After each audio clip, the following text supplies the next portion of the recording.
অষ্টমী তিথি নদীর জল প্রসন্ন, বনরাজি পুষ্পস্তবকে শোভিত, পক্ষী ভ্রমরাদি করলাভে মুখরিত, সুখস্পর্শ বায়ু প্রবাহিত, সর্বজীবের মন স্নিগ্ধ দুন্দুভি নিনাদিত, সাধুর মন আনন্দিত, অসাধুর মন প্রকম্পিত, পাখিরা গুনগুন করে গান করছেন। এমন সময় ওই কংসের ছোট্ট কারাগারের মধ্যে আবির্ভূত হলেন পূর্ণ বিগ্রহ ভগবান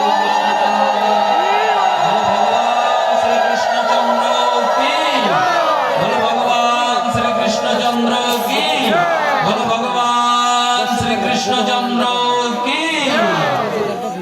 ভগবানের আবির্ভাব হয়েছেন, যিনি জ্যোতির্ময়, তিনি আসছেন অন্ধকারে।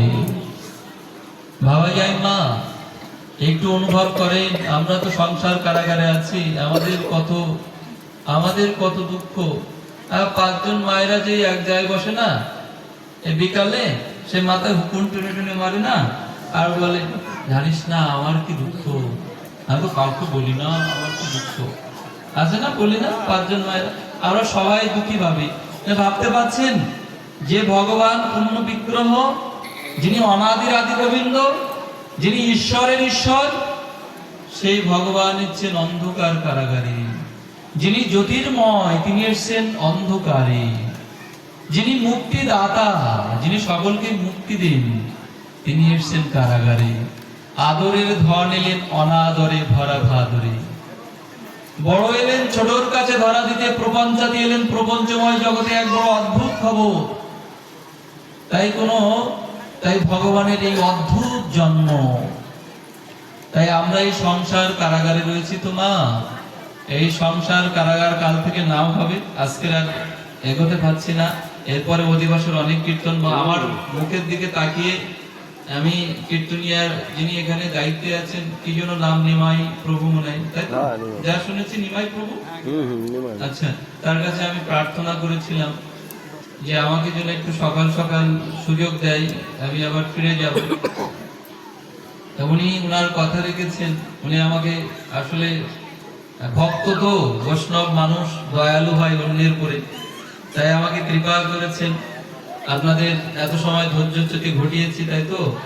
তাই কাল থেকে যে নাম হবে কৃষ্ণ নাম, নাম অপেক্ষা নামের কৃপা আরো বেশি। ওই নামই অপেক্ষা নামের কৃপাটা আরো বেশি। এর অনেক অনেক ব্যাখ্যা রয়েছে। একদিকে কৃষ্ণকে বসানো হয়েছে, আর একদিকে তুলসী পাতায় কৃষ্ণ নাম লিখে দেওয়া হয়েছে, তাই তো? এটা সবাই জানি কোন দিকে ভার হয়েছে, যেদিকে নামটা লিখে দেওয়া হয়েছে, তাই না? এই জন্য রামচন্দ্র শিলা ভাসিয়েছেন, ভাসেন নাই তো? হ্যাঁ, রাম নাম লিখে যে দিয়েছেন, সেই ভক্ত ভাসিয়ে দিয়েছেন, সেই শিলা ভেসে গিয়েছেন। বরঞ্চ নামের মহিমাটা অনেক বেশি। তাই মহাপ্রভু আমার গৌর সুন্দর, যে হরিনাম নাম অপরাধে যদি কেউ ডুবে যায় না, তার জীবন ধ্বংস হয়ে যায়। তাড়ন ভর্ষণ কৃপাল লক্ষণ। এখন তো স্বাধীনতাহীনতায় কে বাঁচিতে চায় রে, কে বাঁচিতে চায়। তা যাই হোক, কাল থেকে সেই নাম হবে শ্রীনাম। নামে সকলেই অবগাহন করবেন,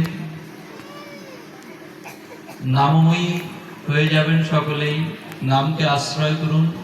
আবারও এই নদের চাঁদের আঙিনার এই ভক্তবৃন্দের, তাদের কাছে আমি অনেক ঋণী। আপনাদের মতো এত এত সাধুদের চরণ ধুলি এই নেওয়ার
হরে কৃষ্ণ সব